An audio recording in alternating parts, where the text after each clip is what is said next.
E aí, tudo bem?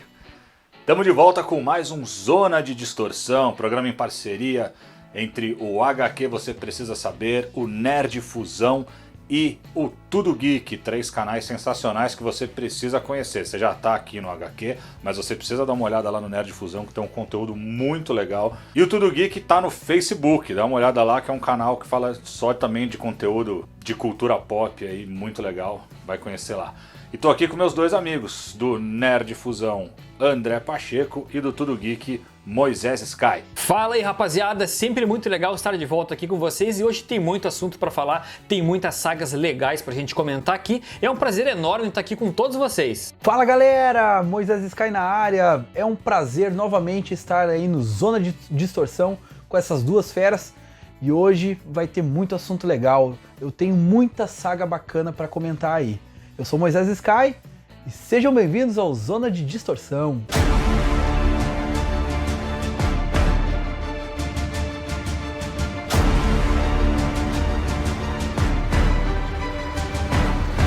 E hoje a gente vai falar de grandes sagas dos quadrinhos.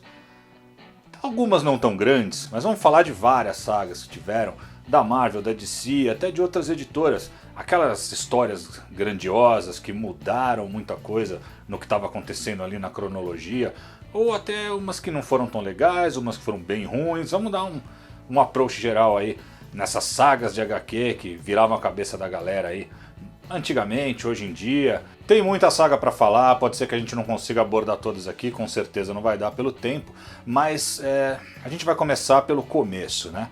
Muita gente fala, a primeira saga foi Guerras Secretas, a primeira saga foi Crise nas Infinitas Terras, mas teve uma historinha ali, que veio um pouquinho antes, que já tinha reunido todos os heróis de uma editora, que foi o Torneio de Campeões da Marvel. Essa história foi a primeira minissérie da Marvel e foi a primeira vez que a gente viu todo o universo de heróis ali junto. Mais ou menos, porque eles se juntam todos, mas depois só alguns são destacados para algumas tarefas ali, para a competição em si. Mas tem umas curiosidades legais sobre essa sériezinha, né? Além dela ter sido a primeira minissérie da Marvel, ela também foi criada para ser lançada nos Jogos de 1980, os Jogos Olímpicos de Moscou.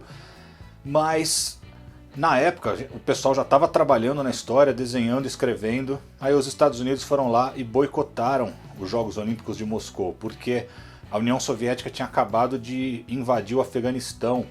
Então eles tinha a Guerra Fria nessa época, né? Os Estados Unidos e a União Soviética estavam numa treta pesada aí. E aí ficou meio sem sentido fazer essa história. E até eles tinham criado para essa história um monte de super-heróis de outros países que acabaram aparecendo no Torneio de Campeões. Muita gente até estranha, né? Fala, o que são esses caras? Eu nunca vi. Tem herói da China, herói da Irlanda, herói da França, da Austrália. Um monte de personagem inventado para dar aquela sensação de globalidade, de ter todo mundo ali, né, nos Jogos Olímpicos e tal. Mas aí não rolou. 2 anos depois, em 1982, eles refizeram a história inteira e aí virou aquela coisa do Grão-Mestre contra a Morte lá. Bem divertido também. Queria saber se vocês leram isso aí, vocês conhecem o Torneio de Campeões? Bom, eu conheço a história, vou confessar pra vocês que eu não lembro com muita clareza, mas eu lembro assim que foi uma das primeiras histórias onde eu vi o personagem Sasquatch, que até então eu não conhecia. Foi nesse torneio que eu vi pela primeira vez o personagem. Como a primeira mega saga da Marvel, pra mim era Guerras Secretas, mas depois eu reli Torneio dos Campeões em formatinhos e agora saiu pela coleção histórica Marvel de novo. Nossa, foi nostalgia pura, porque ver o Punho de Ferro, eu gosto muito do Punho de Ferro, ver o Wolverine, naquela época que o Wolverine mais batia do que apanhava, o Demolidor, entre outros, assim, todos reunidos e só alguns escolhidos. Cara, foi muito legal, a Marvel foi bola dentro, assim, total com essa saga aí, eu gostei demais. E vou falar uma coisa pra vocês, cara, eu tenho até hoje o formatinho, né, que saiu o Torneio dos Campeões, que eu tô ligado, acho que foi em Heróis da TV. Isso aí, Moisés, eu também tenho. Eu comprei na época que saiu isso aí, 1987, se eu não me engano, 88. E agora saiu de novo pelo CHM, como o Moisés falou. Tem uma coisa muito curiosa sobre essa história também, que apesar dela ser bem legal, ela tem um erro terrível no final. o jogo termina empatado. Se você for lá e contar quem ganhou quem, o time do Grão-Mestre termina empatado com o time da Morte. Só que eles falam que um dos dois ganhou. E aí termina assim falando que acho que o Grão-Mestre ganhou, eu não lembro direito. Mas até hoje a Marvel tira sarro disso, porque eles erraram na contagem lá, o jogo terminou empatado e eles dizem que um ganhou. Tem uma coisa legal também, galera, para quem curte games, agora, nesses games de agora para mobile, tem o jogo da Marvel, feito pela própria Marvel mesmo, para iPhone, para Android, que é o Torneio de Campeões, com todos os heróis que tem no quadrinhos, e tem algumas DLCs que adicionam personagens dos filmes também. É bem legal, o jogo é bem equilibrado e eu indico para todos vocês aí, baixem tanto para iOS como para Android. O nome realmente é Marvel Torneio de Campeões. Mas aí depois dessa historinha pequena chamada Torneio de Campeões, a grande mega saga que veio, que é considerada a primeira mesmo, embora não seja, teve o Torneio de Campeões, mas logo em seguida veio Guerras Secretas. Guerras Secretas veio antes que Crise nas Infinitas Terras, mas Guerras Secretas só veio antes que Crise porque a Marvel descobriu que a DC estava fazendo Crise, correu na frente e lançou um negócio antes. Crise nas Infinitas Terras era um negócio super audacioso e complicado de fazer, com muitos personagens, uma trama muito complexa. E para fazer Guerras Secretas foi um pouco mais simples, apesar de ser uma mega saga bem legal também. E eles conseguiram correr na frente e fizeram. E também porque a Marvel tinha firmado um contrato com a Mattel de produzir bonequinho, ia ter os action figures dos personagens. E aí eles falaram, vocês têm que fazer, a gente vai lançar esses personagens aqui e o nome da historinha tem que ser Guerras Secretas, porque a gente fez uma pesquisa com as crianças e as palavras que eles mais gostam no brinquedo delas é guerra e secreto, então tem que ser esse o nome. Então o nome foi imposto pela Mattel e com isso na cabeça o Jim Shooter, que era o editor-chefe lá da época, criou a história deles irem para um outro planeta, ninguém ficar sabendo, aí criou o Beyonder, que é aquele personagem que é como se fosse Deus, né, que ele pode fazer o que ele quiser, e aí o resto é história. Eu fui uma das pessoas que comprou muitos bonequinhos desses e depois comprou os quadrinhos. Eu me lembro que quem trouxe pra cá foi a nostálgica Gulliver, né? Inclusive eu tô aqui com a história relançada aí pela Panini, Guerras Secretas aí, do Jim Shooter, desenhos do Mike Zeck, né? O que eu acho legal pra caramba dessa Guerras Secretas, porque ela nasceu devido à DC, cara. Inclusive, a DC estava ligada aos bonequinhos lá do Super Powers com a Kenner. Aí eles tiveram que recorrer à Mattel aí para fechar esse contrato e fazer essas histórias aí para lançar os seus bonequinhos. E os bonequinhos, vamos falar a verdade, né? Os Super Powers, os bonequinhos eram bem mais bem feitos.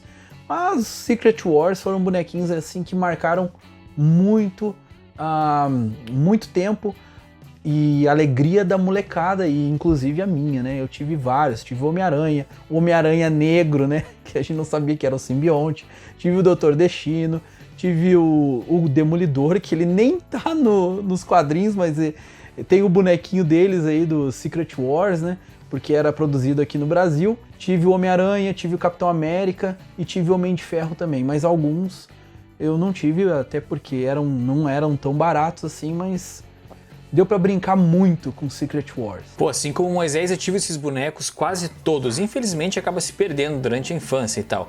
Mas se eu achasse hoje, com certeza compraria tudo de novo.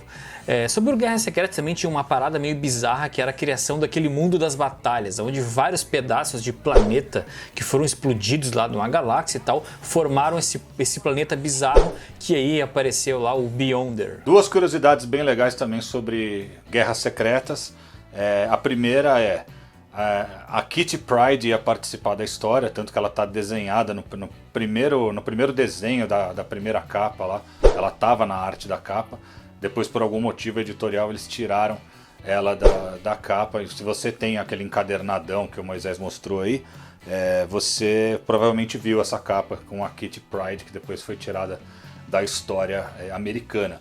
Mas se nos Estados Unidos tiraram a Kitty Pryde, no Brasil tiraram o Deus e o Mundo, né? Porque a primeira vez que Guerras Secretas foi publicado aqui, a cronologia da Marvel aqui no Brasil estava muito atrasada. Então, eles tinham duas opções, porque assim, os bonecos iam ser lançados de qualquer forma, então a Gulliver chegou para Abril e falou, meu, a gente vai lançar esses bonecos de qualquer jeito, você faz aí o que você achar melhor. Então a Abril ia ter que lançar Guerras Secretas, mas um monte de coisa que aconteceu com os personagens ainda não tinha acontecido aqui. A Tempestade estava com aquele visual moicano dela, que ainda não tinha acontecido aqui no Brasil, o Professor Xavier tinha voltado a andar, uma série de coisas. E aí, o que a Abril escolheu? Tenta adivinhar o que ela escolheu. Entre publicar do jeito que era o americano e só explicar o que tinha acontecido, e mudar tudo, e fazer uma realidade alternativa do jeito dela, adulterando a história, apagando personagens. Claro que ela escolheu a segunda opção, né? Ela sempre escolhia a opção que era para criar sua própria cronologia e dane-se o material original. Então a Vampira participava da saga, foi apagada, a Capitã Marvel participa da saga, foi apagada em todos os quadrinhos. Puta trabalho de lá tirar o personagem. Foi assim que a gente leu pela primeira vez. Quando chegou o momento cronológico certo, a Abril publicou um resuminho de como tinha sido na verdade na revista do Capitão América. Depois relançou na Teia do Aranha como deveria ser, e a partir daí a Panini tem republicado como é para ser mesmo no original. Mas acho que para mim, para todo mundo que está aqui, para o André, para o Moisés, e espero para um monte de gente que está vendo a gente aí, a maior mega saga de super-heróis da história é Crise nas Infinitas Terras. Ela é a mais grandiosa, ela é a mais audaciosa, ela é a mais reverente a tudo que a DC tinha construído até aquele momento. Ela não é feita assim, vamos fazer um negócio aí, como muitas sagas são feitas hoje em dia, né? Vamos ganhar um troquinho aí com mais uma crise, ou mais uma coisa secreta ou infinita. Não, eles fizeram um negócio pensado para simplificar o universo de si, porque os novos leitores tinham muita dificuldade de entender o multiverso, né? Tinham trocentos milhões de terras paralelas, alternativas, e as pessoas não entendiam direito. Esse personagem tá onde? De onde ele veio? Por que tem 10 mil Superman? Por que tem tanto parente do Superman se ele era o último sobrevivente de Krypton? E era uma coisa muito complexa, então eles começaram...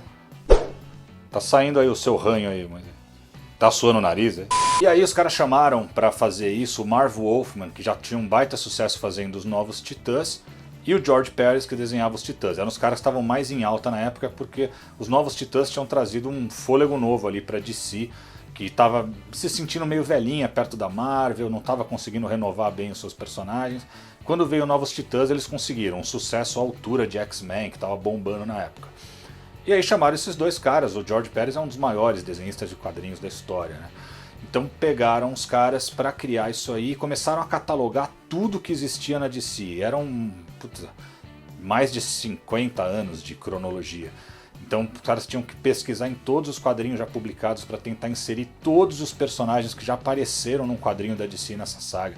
Um negócio grandioso, sensacional, com consequências terríveis, com mortes grandiosas, com reviravoltas sensacionais. É a coisa mais legal que eu já li em termos de grandes sagas de super-heróis.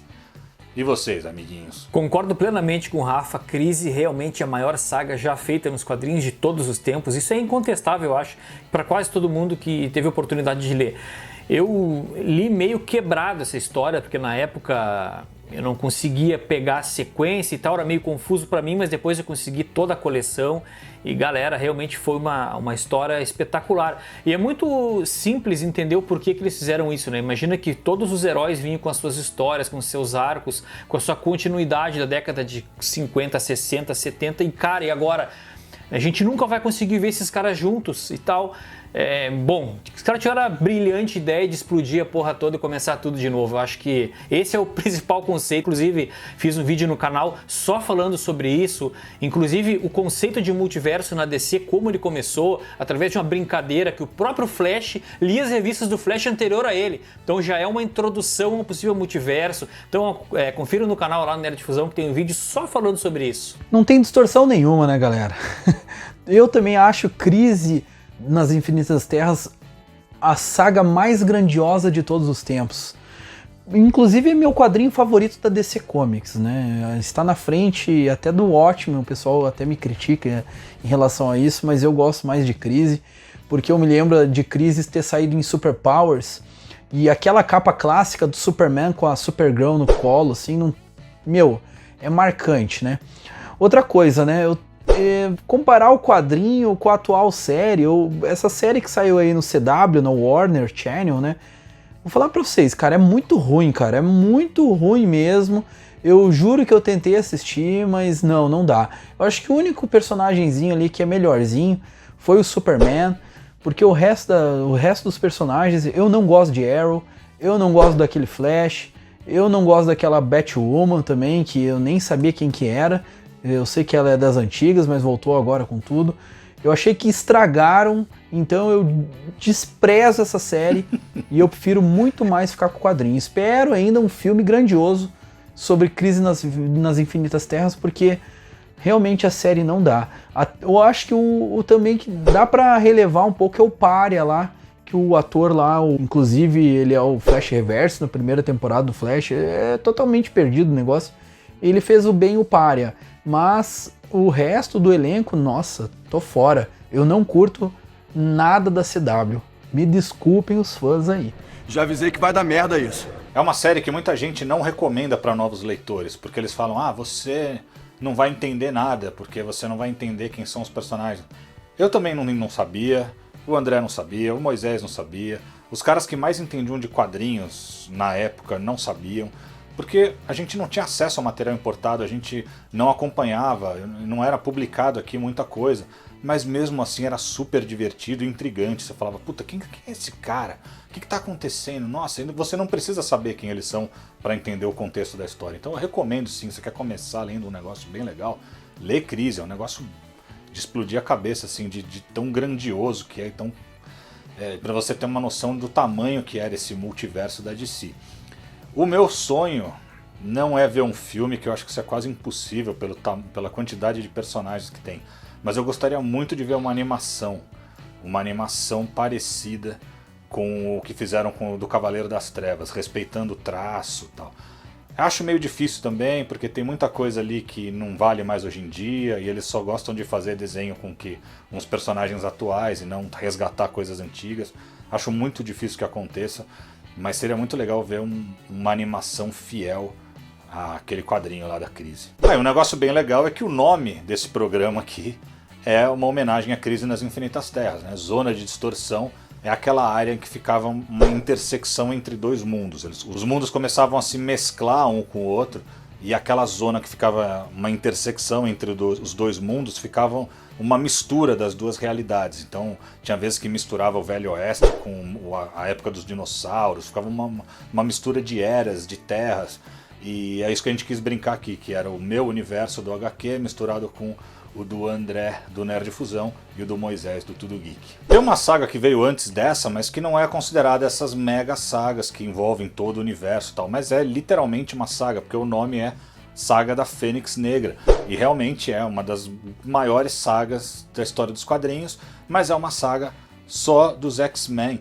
na época em que ainda as revistas não eram preparadas para ter aquelas grandes sagas que depois vão ser encadernadas, né? Hoje em dia tudo é pensado em termos de encadernado. Naquela época não, aconteceu essa história e depois eles falaram, isso aqui é a saga da Fênix Negra. Mas é muito legal, é uma das melhores coisas já feitas em quadrinhos, na minha opinião, de super-heróis. E é do Chris Claremont e do John Byrne. John Byrne não preciso falar, que eu adoro o cara, sempre estou falando dele aqui no meu canal. E o John Byrne, ele fala que muito do material foi influência dele, ele estava co-roteirizando essa fase dos X-Men. Então é legal a gente também dar essa passada aí pela saga de Fênix, porque depois as sagas nas revistas dos X-Men se tornaram muito corriqueiras, assim. Então é legal a gente deixar aqui a importância que é a saga de Fênix, que culmina com a morte de um personagem muito importante dos X-Men, a Jean Grey, que até hoje, naquela época quando você matava um personagem, ele ia ficar morto mesmo, ninguém pensava em daqui a 6 meses trazer ele de volta. Então teve uma baita importância na época, ela ficou morta por vários anos, mas depois eles começaram a trazer de volta todo mundo. Mas é uma das melhores sagas em quadrinhos que eu já li.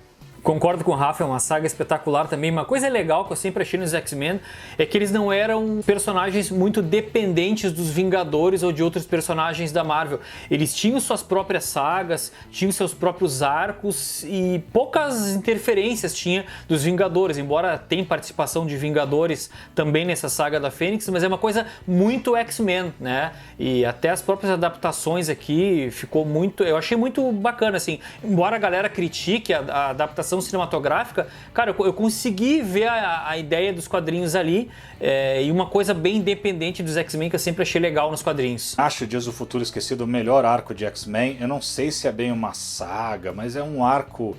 que são duas partes só, né? Duas histórias, mas Dias de um Futuro Esquecido pra mim tá na frente da saga da Fênix Negra, embora muita gente prefira a saga da Fênix Negra.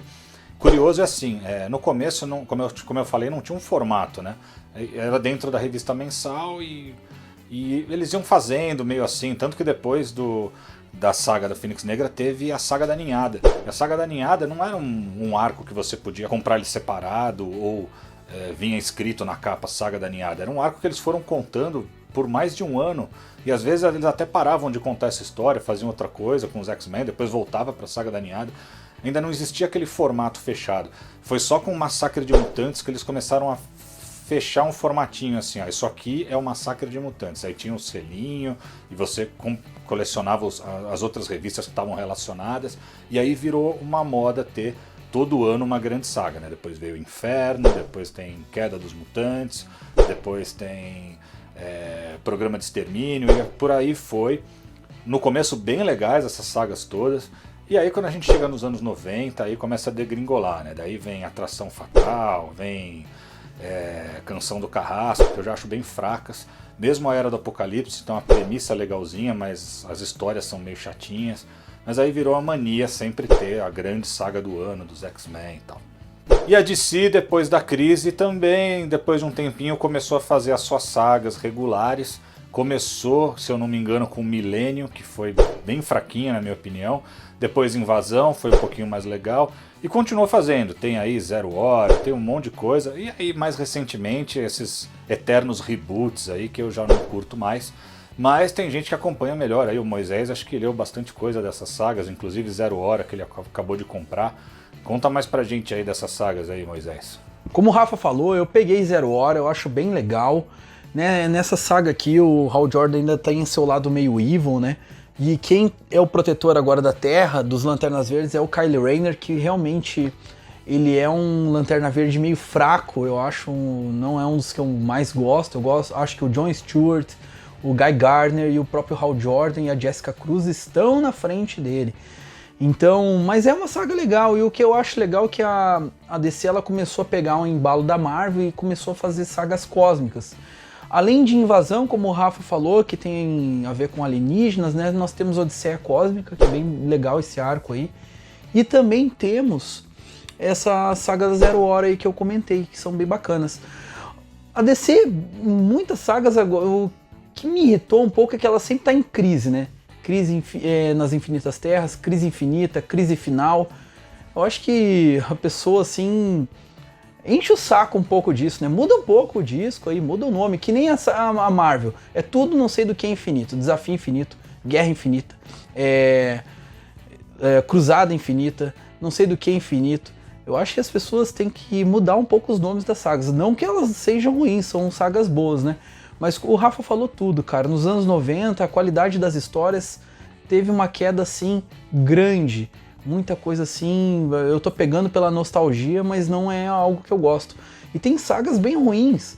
Uma saga, assim, que eu acho marcante e pela ruindade mesmo é a saga dos clones, do Homem-Aranha. O que você acha aí, André, dessa saga dos clones aí? Terrível, cara, terrível. Eu nem quero entrar nesse assunto porque eu já tô cansado de falar dessa saga, pelo amor de Deus. Vamos voltar um pouquinho aqui pra DC então. Quero trazer pra vocês aqui, ó. Saga foda isso aqui, ó. Isso aqui é uma saga. Ó, o Cavaleiro das Trevas, tá vendo aqui, Moisés? Ó, pra você que não gosta do Snyder, tá vendo aqui, ó? Batman de fuzil, de canhão, de metralhadora. dando de frente com o Superman. Ó. Isso aqui é Zack Snyder na veia, guerreiro, ó, tá vendo? Ó? História realista, crítica social foda, entendeu? Então é tudo aquilo que a galera hoje tá criticando do Zack Snyder, tá aqui, velho, é uma adaptação. Não é fiel, beleza, mas tá aqui, ó, chupou dessa fonte aqui, que pra mim também é uma das maiores eu histórias já gosto feitas, de entendeu? Cavaleiro das Trevas, inclusive eu tenho, mas eu gosto do Cavaleiro das Trevas o volume 1, porque o 2 é horrendo e o 3 é muito ruim também. E sobre o Zack Snyder eu não vou comentar nada disso.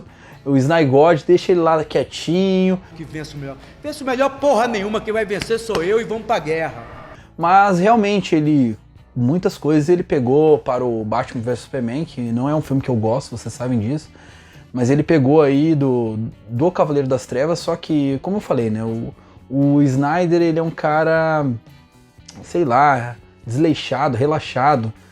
Eu não vou comentar disso, mas Cavaleiro das Trevas, o André falou tudo, é muito bom, eu aconselho, é uma baita de uma saga, eu acho que é a melhor história do Homem-Morcego aí. Snyder hoje não é dia de Snyder, a gente vai falar muito de Snyder Cut nessa sexta, na nossa live, lá no canal Nerd Fusão, não perde não, sexta-feira, 8 horas da noite, vamos trocar uma ideia sobre Snyder Cut. Tem gente que tá doida com isso aí, tem gente que tá achando uma merda, e tem eu achando que, vamos ver, quero ver.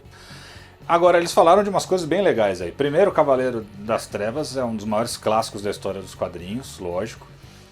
Odisseia Cósmica, nossa, ótima lembrança do Moisés. Essa história é sensacional, do Jim Starlin, desenhada pelo Mike Mignola.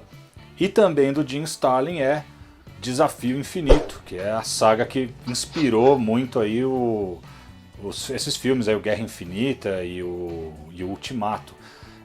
Então são recomendações legais aí de quadrinhos muito bons. Desafio Infinito é a melhor de todas, depois veio aí, tem Cruzada Infinita, nem lembro mais, trocentos mil infinitos, mas o Desafio Infinito recomendo, vale muito a pena. Tem mais sagas aí que a gente pode lembrar, Atos de Vingança, que não foi uma saga que foi lançada numa minissérie, mas foi dentro das próprias revistas mensais também. Inclusive foi muito difícil colecionar na época, você tinha que comprar tudo, eu não tinha dinheiro para comprar tudo, então eu comprei só as partes da saga relacionadas aos X-Men, alguma coisa dos Vingadores da Costa Oeste, porque o John Byrne estava desenhando, mas não tenho tudo. Seria muito legal isso ser relançado, porque quase todas as revistas mensais da época tiveram aí o Atos de Vingança, que em resumo era o seguinte, os vilões se reuniram e falaram, vamos mandar contra os heróis vilões que eles nunca enfrentaram antes. Então isso que era o curioso, você via o Wolverine enfrentando o Mandarim, que você nunca tinha visto, aí os Vingadores da Costa Oeste enfrentaram os alienígenas, que eram os vilões do Hulk.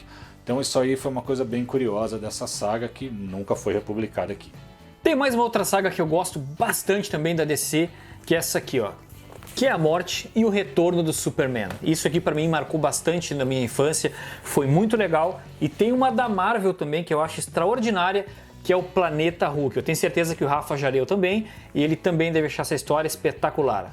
Planeta Hulk já é uma saga pós-ano 2000, que eu já não estava tão envolvido assim com os quadrinhos, mas eu ainda colecionava. E aí depois tem Hulk contra o mundo, que ele volta pra Terra e quer destruir todo mundo. É legalzinho, mas eu já tava meio cansando um pouquinho. Mas a morte do Superman, quem não comprou, né?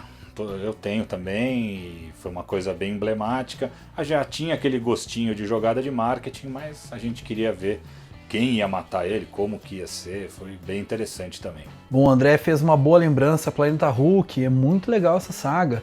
Que aparece o surfista prateado, meio medieval, o Hulk medieval, o Bill Raio Beta, que eu tô ligado. E fazendo um gancho nisso, nós temos também a animação do Planeta Hulk, que é muito bacana, cara, em relação a essa saga. Inclusive ela tá até no Netflix aí, dá uma olhadinha. Algumas coisas foram citadas aí no filme do Thor Ragnarok. Eu acho um filme bem divertido até demais, né? Parece filme de comédia. Só que agora, falando de outras sagas, o Rafa falou do Superman aí. Na época que saiu a morte do Superman, ela meio que esgotou nas bancas, cara. Mas eu já sabia, né? Eu já era jovenzinho aí, tinha uns 13, 12 anos. Eu sabia que ele ia voltar, que não iam deixar o Superman morto eternamente. E, na verdade, né? Quem que morre nos quadrinhos? Só o Capitão Marvel lá, o Marvel mesmo. Depois parece que ele voltou como na forma de Skrull. Então ninguém morre nos quadrinhos, quem a Tia May morreu, galera. Tem uma saga legal que eu gosto, galera. Eu não sei se isso é uma saga, se é um arco, se são várias sagas ou vários arcos, que é algo mais recente dos quadrinhos. Eu sei que o Rafa não acompanhou muito, mas ele conhece, lógico, e o Moisés também, que é o arco que levou até o Guerra Civil, que eu acho que é, cara, extraordinário, assim, uma leitura do caramba mesmo. Eu não sou muito fã de quadrinhos atuais, mas essas histórias realmente são muito legais. E ela começa com Vingadores A Queda, que mostra o completo desmantelamento dos Vingadores devido a um ataque dos Kree, que é muito, muito legal mesmo. A gente tem a Mulher Hulk se tornando quase irracional, destruindo tudo, e a Feiticeira Escarlate perdendo completamente o controle de todos os seus poderes. E aí ela é levada até o Magneto. Nessa história, e já emenda com o arco de Dinastia M, que mostra a Feiticeira Escarlate completamente louca, dizimando os X-Men. E nisso nós já temos na sequência o Guerra Civil. Cara, isso vai levando uma saga a outra, eu acho muito legal. E o Guerra Civil depois leva a morte do Capitão América, que na verdade a gente descobriu que não estava morto. Depois tem Império Secreto, sabe? Que depois tem aquele Capitão América da Hydra, que aí a gente entra nos tempos atuais. Mas tem coisas recentes que vale a pena a leitura. E eu recomendo a vocês aqui, se vocês leram alguma coisa recente, deixa aqui nos comentários, porque nós não estamos acompanhando muito esses quadrinhos recentes e eu não quero perder a leitura legal. Então o que vocês indicarem aqui, que vocês considerarem histórias realmente boas, eu vou atrás e vou ler aqui para comentar para vocês. Se você tiver uma HQ bem recente para me recomendar, não recomenda não, que eu não vou ler. Tô brincando. Na verdade, eu não vou ler mais, eu não acompanho mais as histórias novas. Para mim, eu parei ali, para mim tá bom, mas continue lendo o que você curte. Tem umas outras coisas, vamos falar aqui, ó, Terra X, uma saga legal. Tem muita coisa que... Marvels, não sei se é considerado uma saga, mas é uma história brilhante, sensacional. Reino do Amanhã tem muito mais essa pegada de saga mesmo, que o André já comentou, que puta, é um clássico aí do Alex Ross. Então tem muita coisa legal, não dá pra gente falar de tudo, mas pra terminar a gente quer dar umas recomendações de leitura aí, de coisas que a gente ainda não mencionou, ou que até já mencionou, mas não falou tanto a respeito. Fala aí, Moisés, o que você quer mostrar aí pra galera? O Brian Michael Bendis é um cara muito importante aí na fase do Demolidor, na fase dos Vingadores. E na fase dos Vingadores ele fez uma saga aí que foi sensacional, que os Skrulls invadiram a Terra em Invasão Secreta.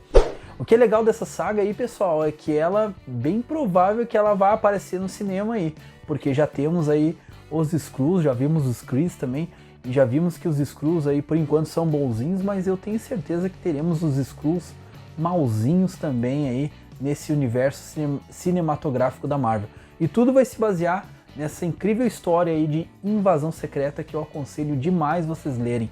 Saiu um encadernado só do Invasão Secreta, mas o que é interessante é que também saiu um encadernado dos Novos Vingadores com Invasão Secreta, do Capitão Marvel em relação à Invasão Secreta, também eu acho que dos X-Men em relação à Invasão Secreta. Eu aconselho demais vocês lerem Invasão Secreta, até para ficar ligado nesse mundo cinematográfico da Marvel, que eu tenho certeza que os Skrulls eles vão aparecer com o seu lado negro também. Então, vou recomendar algumas coisas para vocês aqui, que são quadrinhos que ainda se encontram no mercado e é muito barato. Essa trilogia aqui do Thanos, por exemplo, isso aqui, cara, vale muito a pena a leitura. É muito legal. Final Infinito, Relatividade Infinita e Revelação Infinita. Isso eu acho muito bacana.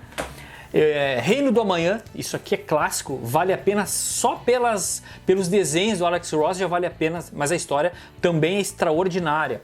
Falando um pouquinho de DC também aqui, eu tenho essa edição definitiva aqui de Justiça, que também é um espetáculo do Alex Ross aqui, tem uma história muito legal, tem muita arte no final aqui, muito legal para quem está começando a desenhar, pega algumas referências, então... Gente, tem muita saga legal. Tem uma saga muito boa da Marvel também, que é um pouco mais recente, que é Aniquilação, que também são eventos que podem vir a ser adaptados para o cinema. É uma história muito legal, então procurem aí, já tem mais ou menos aqui nessa trilogia do Thanos algumas referências à Aniquilação, eu acho que vocês vão gostar também, galera. Aniquilação é uma saga pós-ano 2000 que eu gostaria muito de ler. Eu não li ainda não, mas dizem que é muito boa mesmo, gostaria de ler sim. E mais umas coisas essenciais que você precisa ler. Camelot 3000 da DC, isso é uma saga no no sentido mais literal da palavra, porque envolve a mitologia do Rei Arthur no futuro. É uma coisa muito, muito, muito legal. Você tem que ver, se você ainda não leu Camelot 3000, você tem que ler. Bone, se você não leu Bone porque achou que é um bonequinho engraçadinho, aquilo é uma saga épica, parece até um pouco com O Senhor dos Anéis, é um negócio muito bem escrito e muito legal. Recomendo, de Jeff Smith, não perde não, Bone que é sensacional. Uma saga que é meio que a saga das sagas, porque junta Liga da Justiça e Vingadores, essa história em 4 partes, por Kurt Busiek e George Pérez, isso aí é um épico sensacional também. Como o Rafa tinha comentado, já a Queda de Murdoch é uma saga menor, mas eu indico demais. Pra mim é a melhor história que eu já li toda a minha vida. Eu adoro essa saga aí, mostrando o Rei do Crime e o Demolidor, esse embate entre eles. Sensacional. A Carnificina Total também indico, eu gosto muito dessa história. Eu sei que é anos 90 e a qualidade caiu demais nos anos 90, mas eu gosto demais, até porque eu joguei muito joguinho no Super Nintendo, o Maximum Carnage. E o que eu não indico é a saga do clone do Homem-Aranha, essa aí não tem jeito. A saga do clone dos anos 70 eu indicaria, mas eu vou ficar então, agora sério, de verdade, eu indico pra vocês Queda de Murdoch, Carnificina Total também, e a saga de Korvac dos Vingadores que eu já tinha comentado, beleza? É difícil falar 3 assim, porque é tanta coisa legal, mas essas últimas que eu falei, acho que Camelot 3000, vocês precisam ler. Essa saga inteira do Bone é bem legal também. Outra coisa não tão manjada que vocês poderiam dar uma olhada. E tem arcos do Quarteto Fantástico do John Byrne que podem até ser considerados como grandes sagas, assim. Tem o momento em que eles salvam o Galactus da morte, depois o Reed Richards é julgado num tribunal intergaláctico. São os pontos altos assim da fase do John Byrne que dá para condensar nessa saga aí, deles salvando o Galactus, depois o Galactus, o povo de Shi'ar e outras nações espaciais como os Skrulls resolvem capturar o Reed Richards e julgar e executar ele por ter salvo o Galactus. É um negócio bem legal que já demorou e já deixou todo mundo com raiva aqui por nunca ter sido republicado aqui no Brasil. Tem muito mais coisa, moçada. Teve aquelas sagas que saíram no Super Almanac Marvel, a saga do Alto Evolucionário, Ataques Atlantes, tem um monte de coisa, mas não dá pra gente ficar entrando no detalhe aqui agora. Obrigado aí. Agora eu quero saber qual a saga que você curtia. Bota aí nos comentários, ou que a gente esqueceu e não podia ter esquecido, que comemos bola. Coloca aí, vamos trocar ideia. E tchau, moçada, meus amigos, André, Moisés, até daqui a 15 dias estamos de novo aqui para trocar uma ideia. Mas sexta agora vamos falar de Snyder Cut, hein? Então vai lá, a gente não vai contar nada que você ainda não sabe, a gente só vai trocar uma ideia ali na mesa de bar, tomando uma cervejinha e o Moisés um leitinho e conversando sobre o que a gente quer ver no Snyder Cut. Valeu, moçada, até mais!